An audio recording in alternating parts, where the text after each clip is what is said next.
Bueno, pues les damos la bienvenida a este 7 de junio al espacio de Arcano Político, el análisis de su amigo Mario Luis, servidor de ustedes, Altúzar Suárez, director general de Publicaciones Aldeanes SADCB. En esta ocasión, 7 de junio, titulamos En el calderonismo, el 50% de periodistas asesinados en 152 años. Y escribimos, fueron asesinados 202 periodistas entre 1860 a 2006, es decir, en 146 años, y en 5 años y 6 meses de la administración del panista moreliano Felipe Calderón Hinojosa han ejecutado 89 periodistas y 12 desaparecidos, equivalente al 50%.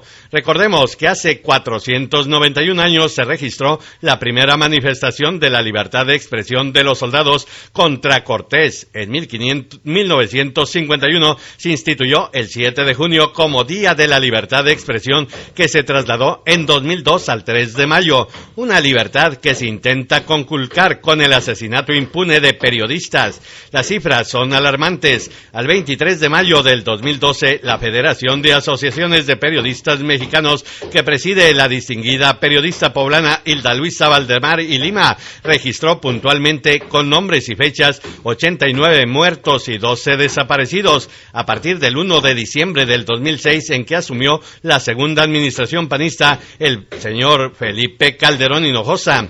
Yendo hacia atrás, con recuento de lo publicado en los medios, se tiene que asesinaron a 28 periodistas en el primer sexenio panista con Vicente Fox Quesada, 24 en el periodo de Ernesto Zedillo Ponce de León, 46 en la gestión de Carlos Salinas de Gortari, 33 en los 6 años de Miguel de la Madrid Hurtado, 12 en el mandato de José López Portillo, 6 en el sexenio de Luis Echeverría Álvarez.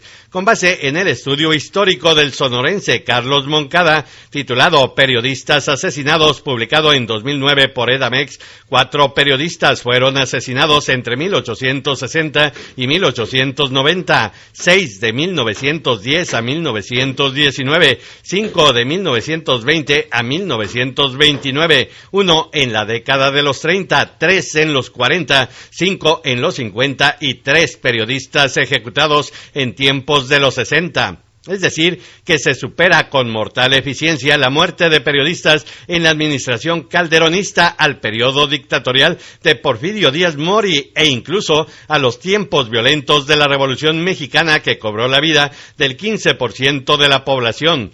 Javier Hernández Valencia, representante de la Alta Comisionada para los Derechos Humanos en México, recordó que en muchas ocasiones los políticos locales están detrás de las amenazas y explicó que la publicación de ciertas noticias queda condicionada por la publicidad. Estos son sus conceptos. El uso de la publicidad, sobre todo cuando esta es desde organismos públicos, para favorecer ciertas opiniones o para limitar ciertas otras, las críticas particularmente, o las investigaciones periodísticas sobre corrupción, son parte de un continuum. Ese continuum tiene como perpetradores fundamentalmente autoridades a nivel local, municipios, funcionarios públicos, empresas públicas. México tiene todavía un sector de empresas y servicios importantes a nivel local. Pero a eso se añade la vorágine y la dinámica muy particular de la expansión del crimen organizado y el narcotráfico, que en algunos casos también se articula a redes de poder local. Entonces allí hay una mezcla entre, digamos, lo conocido, que es esta manera de más bien censurar, coactar, presionar y en algunos casos también levantar procesos falsos, en algunos casos cortar suministros y publicidad a los medios, con una manera mucho más violenta, que es desaparecer forzadamente y asesinar. Históricamente, la primera manifestación y también la primera represión al ejercicio de la libertad de expresión en México se registra en la segunda quincena de agosto de 1521, después de la aprehensión del señor Cuauhtémoc, con la consecuente caída de Tenochtitlán el 13 de agosto de 1521, que dejó más de 40,000 mexicas muertos. Los soldados de Hernán Cortés se mostraban inconformes por la ausencia del oro y riquezas prometidas, llegándose a pensar incluso que el castellano mexicano ocultaba el botín de guerra. Escribió en 1568 Bernal Díaz del Castillo en su crónica La historia verdadera de la conquista de la Nueva España, que en las paredes blancas de su palacio en Coyoacán leía Cortés cada mañana. Algunos decían que no nos nombráramos conquistadores de la Nueva España, sino conquistadores de Hernando Cortés, y otros decían que no bastaba tomar buena parte del oro como general, sino parte como rey, sin otros aprovechamientos. Otros decían, oh, qué triste está la ánima mía, hasta que le vuelva todo el oro que tiene tomado Cortés escondido. Prosigue Díaz del Castillo. De cada día iban más desvergonzados los metros y motes que ponían hasta que Cortés escribió pared blanca, papel de necios, y amaneció escrito más adelante, aún de sabios y verdades, y su majestad lo sabrá de presto. Y concluye Bernal Díaz del Castillo, Cortés se enojó y dijo públicamente que no pusiesen malicias, que castigaría a los ruines desvergonzados. El desarrollo del ejercicio de la libertad de expresión se favoreció en 1539 con la llegada a México de la primera imprenta y el impresor italiano Juan Pablos, a instancias del arzobispo Fray Juan de Zumárraga. Creció el número de talleres de impresión de volantes. Se recuerda que la primera se denominó en 1693 Mercurio Volante, editado por el intelectual Carlos de Sigüenza y Góngora, con noticias de carácter histórico y científico. Una de las hojas volantes más antiguas que se conocen y que ha servido como fuente de datos para varios historiadores es la relación del terremoto de Guatemala, evento que ocurrió en noviembre de 1541, aunque el volante circuló en México hasta 1542. En 1821 apareció el Ejército Mexicano de las Tres Garantías, cuya finalidad proselitista era manifiesta, lo mismo que el Mexicano Independiente, editado en Iguala, con material llevado de Puebla. Con la Constitución de 1824 se instauró el régimen de libertad de prensa y con ello se amplió el marco jurídico para el desarrollo de la actividad periodística en todo el país, que creció en proporciones geométricas. La prensa jugó un papel relevante durante la invasión francesa de 1862 a 1867. El imperio de Maximiliano de Habsburgo, el príncipe que fue traído por el alto clero político y los conservadores nostálgicos de las cortes imperiales, persiguió y reprimió a los periodistas. Destacaron los liberales, Francisco Zarco con La Independencia Mexicana, Guillermo Prieto en Monterrey con El Cura de Tamajón y El Monarca en San Luis Potosí, e Ignacio Ramírez, el nigromante, que publicó La Opinión en Sinaloa y La Insurrección en Sonora. Con la restauración de la República, el presidente Benito Pablo Juárez García se protegió el mandato constitucional del ejercicio de la libertad de expresión, en donde creen algunos estudiosos que se llegó a abusar, ya que en lugar de informar con veracidad, se centraron en la confrontación de puntos de vista entre liberales y conservadores en un lenguaje muy arrebatado. Al asumir la presidencia en 1876, el general Porfirio Díaz Mori encontró un periodismo muy combativo. Por tal motivo, Díaz Mori decidió dar un nuevo cariz a la política de prensa a partir de su segundo periodo de gobierno en 1884 a través de la subvención, o sea, entregar cantidades fijas de dinero, subsidio mensual o quincenal a los periódicos y evitar así, en lo posible, las críticas, lo que conculcó de facto la libertad de expresión.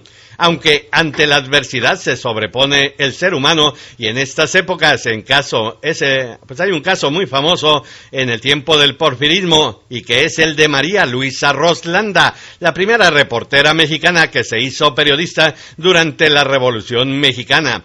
Roslanda llegó a estos planos tridimensionales por Pachuca, Hidalgo. Adolescente aún, allá por 1903, se inició en el periodismo colaborando asiduamente en El Mundo Ilustrado, revista de revistas, El Imparcial, El Universal y El Universal Ilustrado, publicación que dirigió durante 8 meses. Aunque la represión y persecución de la prensa se simboliza en el tiempo del Porfiriato en el ilustre oaxaqueño Ricardo Flores Magón, que funda en 1900 el periódico jurídico Regeneración. En 1902 arrendó el periódico de sátira política El Hijo de El Aguizote, en el que colaboraba José Guadalupe Posada. El 5 de febrero de 1903, junto con su hermano menor Enrique y otros liberales, participa en la protesta que colocó en el balcón de las oficinas de El Hijo del Aguizote un gran crespón negro en señal de luto y la frase "La Constitución ha muerto", refiriéndose a la Constitución de 1857, promulgada también un 5 de febrero. Muy enfermo, fue trasladado Ricardo Flores Magón de McNeil Island, en donde estaba prisionero, a la cárcel militar de Lavengore, Kansas, en donde falleció el 21 de noviembre de 1922. Existen 3 versiones concernientes a su muerte. La primera, que es la oficial, indica que murió por causa de un paro cardíaco. La segunda, según su compañero y amigo Librado Rivera, afirma que fue ahorcado. La tercera cuenta que fue apaleado hasta morir por los custodios de la prisión. Sangre, dolor y lágrimas costaron a los mexicanos plasmar en los artículos de la Constitución mexicana, política de los Estados Unidos mexicanos, la libre expresión. En el artículo 6, la manifestación de las ideas no será objeto de ninguna inquisición judicial o administrativa. Y el 7, es inviolable la libertad de escribir y publicar escritos sobre cualquier materia. En respuesta a una iniciativa del coronel José García Balseca, dueño de la cadena de Los Soles, el gobierno de Miguel Alemán instituyó el Día de la Libertad de Expresión el 7 de junio de 1951, con la premisa de que en México la manifestación de las ideas no será objeto de ninguna inquisición judicial o administrativa, sino en el caso de que ataque a la moral, los derechos de tercero, provoque algún delito o perturbe el orden público. Para 1976, el presidente Luis Echeverría Álvarez le añade a esta celebración la entrega del Premio Nacional de Periodismo, consistente en diploma y efectivo, a lo que se supone son los más destacados miembros de la prensa escrita y electrónica por sus trabajos desarrollados durante el año anterior en los diversos géneros periodísticos. En el 2002, un nuevo consejo, presumiblemente ciudadanizado, cambió las reglas para entregar al gremio el premio y se cambió la fecha para el 3 de mayo en el marco del Día Mundial de la Libertad de Prensa. El 3 de mayo del 2012 se informó que México obtuvo por segundo año consecutivo la calificación de no libre en un informe sobre la libertad de prensa auspiciado por la organización Freedom House. Los comunicadores y defensores de derechos humanos son amenazados cada vez más en América Latina y el Caribe por la labor que desempeñan, por exponer la corrupción, los abusos contra las minorías y desenmascarar al crimen organizado. No solamente reciben amenazas, sino que éstas se materializan. Según la Comisión Investigadora de Atentados a los Periodistas, una entidad de la Federación Latinoamericana de Periodistas, FELAP, en 2011 fueron asesinados 41 periodistas en la región, lo que corresponde al 42% de los 103 comunicadores que murieron por violencia en el mundo en este mismo periodo. María Clara Martín es la jefa de la sección de las Américas en la oficina de la Alta Comisionada de la ONU para los Derechos Humanos, y esto fue lo que comentó. La impunidad es un problema en general, no solo para defensores de derechos humanos y para periodistas, sino en general, para todo el mundo, por todos crímenes en este momento. Pero es evidente que cuando se mata a un defensor de derechos humanos o cuando se ataca a un periodista, esos hechos son muy visibles y dan una señal muy clara a quienes están detrás de esas amenazas, de esos ataques, de esos asesinatos, que pueden seguir haciéndolo.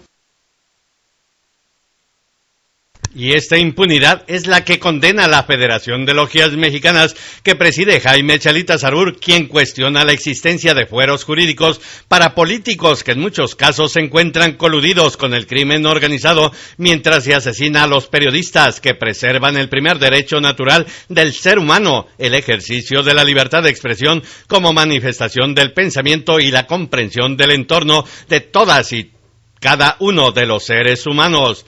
Lloremos entonces a nuestros muertos y desaparecidos caídos en el ejercicio de su deber. Pero no solamente les lloremos, levantemos la voz para conservar este derecho, el de la libre expresión, como el último reducto de la libertad del ser humano que le permita luchar por la igualdad económica y social y tal vez un día no lejano podamos convivir en fraternidad. Y hasta aquí el análisis de Arcano Político de su amigo Mario Luis, servidor de ustedes, Altúzar Suárez, director general de Publicaciones Aldean SADCB, y su emisora cibernética arcanoradio.com, asociada a Radio Naciones Unidas y a Radio Francia Internacional.